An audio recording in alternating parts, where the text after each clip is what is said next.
देखो ये मेरे पापा ने मेरे लिए गाड़ी लाए हैं। हाँ, ये बच्चों वाली गाड़ी। मेरे पापा तो बड़ी वाली गाड़ी लाए हैं, असली वाली।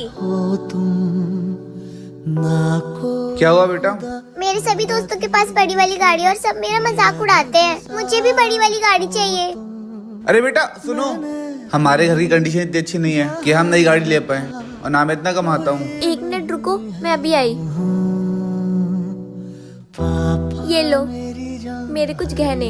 नहीं अमीशा, ये आपके गहने हैं। अरे मैं हमारे बच्चे के लिए